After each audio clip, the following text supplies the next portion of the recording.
This podcast is brought to you by Most Valuable Podcasts, leading the league in podcasting entertainment.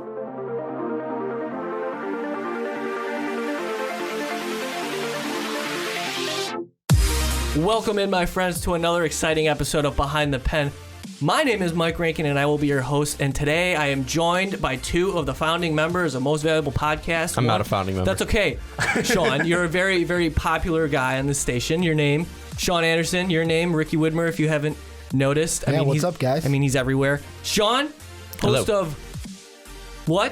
Fast Break Podcast. And Ricky's everywhere. So if you guys don't know... I'm everywhere but here. If you guys don't know who Ricky is, then you guys really haven't been paying attention. Now, I do want to mention one thing. We said this on the Fast Break, that we weren't sure if Ricky was on everything, and we were thinking that he just made up Mike Rankin as a pseudonym, but now I have these two guys in the same room, so I know real. It's not. Yeah, Mike is real. Or, like Mark has said with you, Sean, this could just be some cool audio tricks, because me and Mike aren't talking at the same time.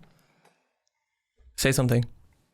What's up, Ricky? How you doing? No, we're not going to talk at the same time. That's how it's We have an exciting show for you today. There's a lot to talk about. I'm a baseball guy. I'm not sure if you guys are or not, but I want to focus on... No, you're a baseball guy? Yeah. I mean, it's pretty shocking. But What's baseball? I want to talk about a lot of stuff that's going on, especially around the MLB, like the PED, unfortunate news with... The negative stuff. Right, that's not good. Also, locally, the two Chicago teams are really good, and one of them actually made a move that probably will make them better. Great move. In getting rid of John Dinks, finally. So we'll talk about that. Also, I'm going to get some reactions to you guys on what you think is surprising at this point of the season, and May 5th.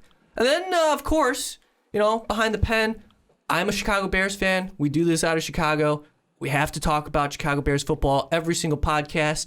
However, before we get into all the important topics we have on tap for today, we need you guys to support us on our Patreon page. Go to patreon.com/mostvaluablepodcast, and you'll get even more content than you already get with us being a subscriber to our channel. So please, if you join, we really appreciate it. It'll help us produce more content, and you'll get exclusive content. So it's a win-win. So we're going to get into all of this today, and I'm excited because you guys are with me. It's going to be a fun show. Looking forward to it. But let's jump right into this PED news, right?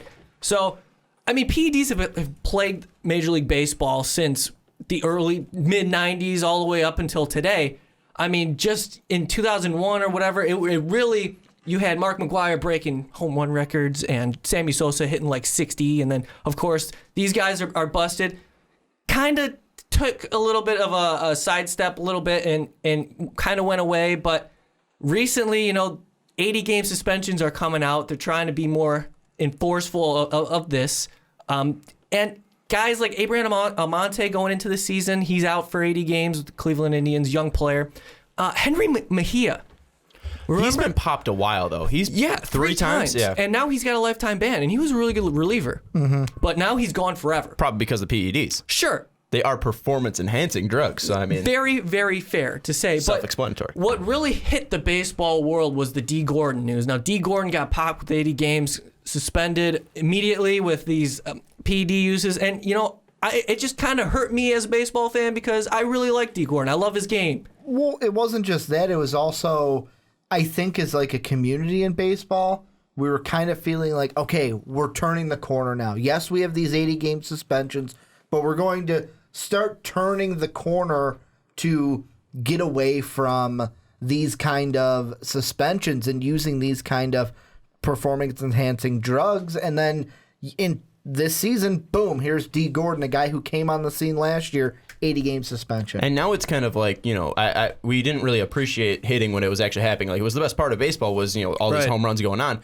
And now, we were like, when we saw a great pitcher like a Randy Johnson, like, that was what was amazing. Like, we were seeing guys shutting down these great pitchers, or these great hitters like Pedro and Randy. And now we started to appreciate hitting again. Like, we're seeing Arenado go on a tear. We're seeing Miggy go on a tear, Mike Trout, Bryce Harper, all these guys. But now it's kind of creeping back in the discussion where, these pitchers are so good and these guys are still trying to, catch up to them and beat them. But, again, this stuff is creeping in. And a guy like Dee Gordon, you wouldn't expect a guy like that. He's short, small guy, and he really only hits for contact. It's not like he's knocking balls out of the park. It's just, but he actually got caught for like testosterone and cholesterol, like the real stuff. The bad stuff that you're not supposed to have. And you're right, going back in, early baseball, in the early 2000s when baseball was popping, you never saw anybody complain about the big time hitters hitting home runs all the time. I mean, like, I was watching a game with the Cardinals were playing, and Mark McGwire was in the box, and he literally took up the entire screen. I couldn't believe it. Like, how it was just unbelievable how big all of these guys were who were on performance enhancing drugs. And now, like you said, it's coming back, and we appreciate pitchers now. And now we talk about, oh yeah, it's kind of a pitcher dominated game because, you know, hitters aren't hitting home runs 60 times a year. It's just really upsetting. And there was news that another star or big time bust is coming. I can't wait to hear who it is. I don't know. This is not good. And this is the thing where I hear something like that, and right away I just say, just get it over with. Rip the Band-Aid off. Because right now it's like one of those things where it's, okay, we already have Dee Gordon, and like, Dee Gordon, to some people, maybe like whatever, he plays for the Marlins. But yeah, but he was also the batting title. He's an all-star. He's a big player. And for Miami, that is your guy down there, positional play-wise. Giancarlo Stanton. You come out and say, like, you know, oh, someone else is going to get hit. Just tell us who it is. Hit him now. Why fucking wait? I think it's more that they're making sure that this guy's actually tested positive instead of like going out like, oh, this guy popped, and then obviously from just me a as false a fan accusation. side, though, it's just like, just rip the Band-Aid off. I want to know, because the speculation is like, who could it be? Could it be Joey Bats? Could it be Jose Altuve? Could it be this guy? Could it be that guy? Could it be Arrieta? Now the speculation begins who it is. And you know what? Steroids have been a part. Okay, now if we go even further back, I was talking to some guys who play JUCO, like junior college, like big time programs, who are being scouted to become a minor league player. These guys are on something all the time. And this translates to the game. Now, they're going to find little loopholes and ways to take stuff that allows them to pass tests, but they're definitely on something. Now, if I look back, even recently, some big time names that we can all recognize: Nelson Cruz, Johnny Peralta, Everett Cabrera, even, of course, A-Rod, and all of these. The trend continues in 2016, and it's just unfortunate. And you're right. It's gonna happen. Just let me know what's going on. Who's this player, and what can they do to prevent this from happening anymore? When my mind goes to guys that would be taking PEDs, it didn't go to Dee Gordon mainly because he was young too. I mean, like I look at guys who are older and still having successful careers. I mean, A-Rod's a different kind of thing there, because I mean, A-Rod for some reason was tearing it up last year, and he was tearing it up not really average wise, but he was still knocking the ball out of the park before he got injured this year. So I look towards more older guys that are still being successful, maybe like a Victor Martinez who's batting like 341, and he's always recovering from an injury. So maybe while he was injured, he was taking stuff like that. So maybe, or like Joe Mauer, I know he's usually high on the average side, but again, Joe Mauer has always been dealing with injuries. Maybe he's been taking stuff like that. So I think maybe the bust will be coming from guys who have been injured before and are trying to take stuff to recover quicker. Maybe, I'm sorry, Ricky, I don't mean to cut you off, but maybe, like, because you brought up a good point. Chris Colabello, this is who I immediately thought of, who got busted earlier for 80 games for PED use. Colabello's 32, right? And he really wasn't in the game. He's not this kind of guy who's recognizable, but he's trying to stay in the game, right? And he's trying to take these performance enhancing drugs to be able to stay in the game. He was making $300K a couple years ago. Now he's making $850,000, something like that. He's trying to stay in the game. Now, if that's the trend, maybe a more recognizable name who's kind of aged a bit is the guy who gets popped. Yeah, that's the only reason why I would say it's a recognizable name, because I don't know if the Outside the Lines article specifically said a recognizable name. But does anybody know who Josh Raven is? No. So I'm going to be completely honest. No, he got busted, by the way. Well, I'm going to take the spotlight and kind of turn it on something else. Figures. And the one thing I think of with our conversation, what we're having right now, is we're talking about guys who are older, might need these PEDs, not necessarily to up their game, just to make sure their bodies are strong enough to handle a full MLB season. Is this something where now out of the woodworks we could see the people who are foreshortening the MLB season, would shortening the season get rid of PEDs? No. Probably not. God, no. But it will help. And that's a totally different conversation, because if we talk about, yes, I 100% agree, 162 game schedule is ridiculous. The JUCO guys that the way I see it is the guys in the young minor league that probably take PEDs and the JUCO guys, they're doing it to get to that next level. But once you get to that next level and you get older, it becomes I just need this because our bodies, we're in meat sacks that get worse each and every day. That is our curse. What a beautiful way to put that. Meat sacks. Meat sacks that get worse each and every day. By the time we get, we're another year older, the body, something's wrong. The knees are going out. The elbows are going out. The shoulders going out. Now it's the older you get, it's like, hey, I may need this PED just to be able to play this game another year. Talking about aging meat sacks here and guys with prior PED use. I mean, Bartolo Colon. I mean, he's 2-1, 2.56 ERA. Oh, he's been killing it the last 5 years. He's got great movement. I mean, he even got popped in Oakland. I mean, he's gotten popped before. I mean, this is a guy who's had injury problems before, has been suspended before. It's just he's still doing great. I mean, I don't know how the hell Bartolo Colon is still being a dominant pitcher in Major League Baseball. He's like 41. He's like 300 pounds. Throws under 85 miles per hour. And he's just on the dot every single time. I wouldn't be surprised it's a good name. I would be very upset if it was Bartolo Colon, as well as anybody else that I like, obviously. But what if it was a Joey Bats, though? I'm not saying it is. I don't think so. I'm saying, what if it was a guy like that who's on kind of a superstar level? Really hurts the game. But or like an Arrieta. Fine, let's throw that out. Why would Bautista be taking PEDs, though? I mean, if he's been taking PEDs, it would have come out earlier. Because, he's had fantastic seasons before. I'm just saying a name on that superstar type of level. Yeah, I see what you're doing. But do you remember when Jose Bautista came on, when he really started hitting home runs? He came out of nowhere. Just complete nowhere. But I'm thinking, when he started coming out of nowhere, that's when they would have been testing him and would have been testing him consistently. And I think if he's, gone, I think it's been like, it's been 6 years since he's got that run going. I mean, he would have been caught at some point in that era. I don't think it would have taken him, 6 years to finally catch him. I mean, that's the thing I see with Bautista. The overall kind of take that I had after finding out that Dee Gordon was busted for PEDs I was just sad. I was just really, really sad because one, they're not going away anytime soon, obviously, and two, Dee Gordon was a great player. His skill set didn't resemble a traditional PED user. So this kind of hurts me a little bit. Unfortunately, it's gonna be a part of this game.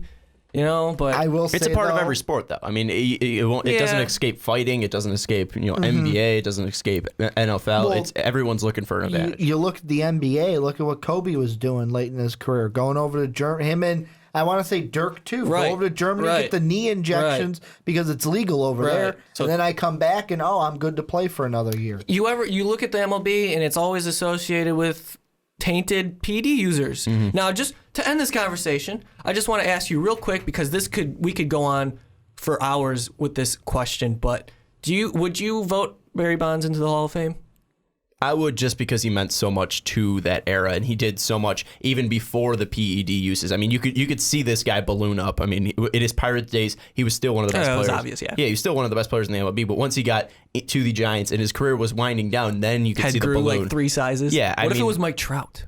It's not Trout. Ooh. I mean, that would kill baseball. But you look at PED users; their heads are huge. Mike Trout has got a huge head. I don't know. What do you think, Ricky? Do you think Barry Bonds is a Hall of Famer? It's hard because to me, the Baseball Hall of Fame is. I don't like it. I don't like it. I don't like it at all. Because I mean, what we have is, to me, a bunch of guys who, and this is just baseball as a whole that I hate about it.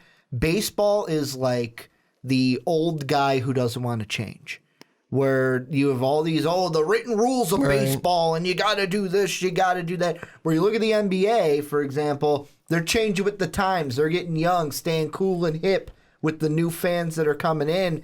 And I would vote them in only because, to me, at the end of the day, like, if baseball came out and said, fine, we're going to let you use PEDs, I would be okay with that because it doesn't it doesn't change my life. No.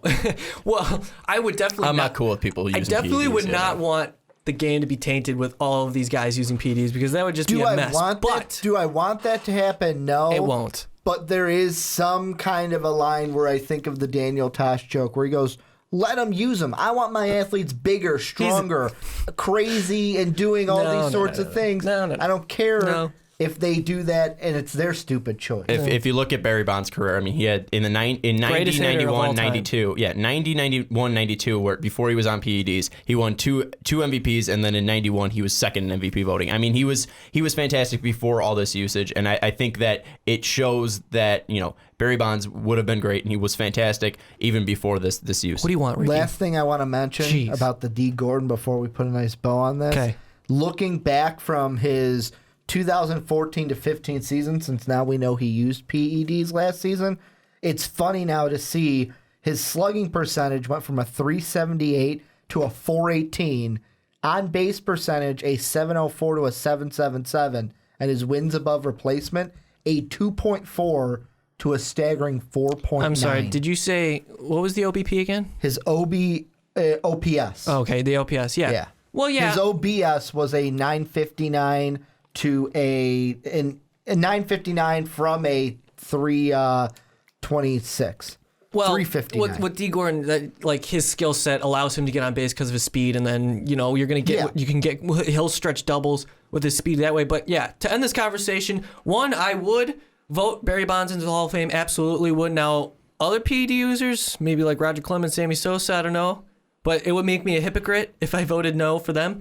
But Sosa kind of had the Jose Bautista career where he wasn't fantastic before, but then finally when he went to the Cubs, he hit that spark. 600 homers. Yeah, but I mean, see, you could tell his performance was significantly increased. Where Bonds, it was just that power came through. I mean, he went from hitting 40 home runs in Pittsburgh to 73. I mean, yeah, right. So I mean, Bonds wasn't really. He was great without it, and I think Clemens, you can make the argument too there. But I mean, with McGuire might be along the lines of he was great before it too. Sosa, I would say no, just because you don't know if he was ever great. Okay, that's fair. But real quick, Ricky, you said that times are changing and baseball's like that old man who doesn't want to change. I'm going to say that it is changing. I think the influx of young players are doing things that are kind of relating to the younger generation, which baseball needs. You need more younger people watching the game. You see them showing more emotion. You talk about the unwritten rules. Guys are like dancing at second base and doing all this stuff, and I think it's fun. And also with Hall of Fame voting, they're pushing the older writers out. I mean, if you haven't been active, you're getting pushed out of the Hall of Fame voting. So I mean, that's gonna and a lot of the Hall of Fame voters ideas. are idiots too. Well, and I just think of